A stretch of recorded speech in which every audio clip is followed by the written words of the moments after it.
नवाज शरीफ ने इमरान खान को बड़ी ऑफर करवा दी। सीनियर सहाफी साबिर शाकिर का तहलका खेज इंकशाफ। साबिर शाकिर का कहना था कि जब से इमरान खान ने असम्बलियां तोड़ने वाला कार्ड खेला है, हुकूमती इताअत को जान के लाले पड़ गए हैं।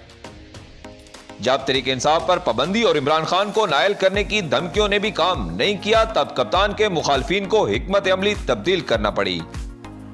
मारूफ रिपोर्टर और तजियाकार ने दावा किया है कि रजीम चेंज ऑपरेशन में शहबाज शरीफ और आसिफ अली जरदारी मरकजी प्लेयर थे, लेकिन नवाज शरीफ और मरियम नवाज का इसमें कोई हाथ नहीं था। साबिर शाकिर ने मजीद बताया कि पीडीएम को टास्क मिला था कि ना सिर्फ इमरान खान बल्कि नवाज शरीफ और मरियम नवाज को भी इस सारे सिस्टम से आउट करना है।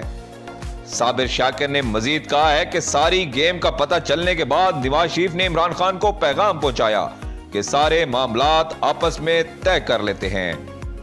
इमरान खान की हालिया तकरीर के बावजूद इसहाक डार की सदर आरिफ अलवी से मुलाकात, मुख्तलिफ ऑफर्स और पैगाम रसानी इस बात का सबूत है कि बड़े मियां साहब चेयरमैन तहरीक इंसाफ के साथ मुज़ाकरात में काफी संजीदा दिखाई देते हैं, जबकि दोनों मुखालफिन के दरमियान एस्टेब्लिशमेंट को सियासत से बाहर करने के लिए मुश्तरका जिदोजहद पर भी इत्तफाक हो चुका है।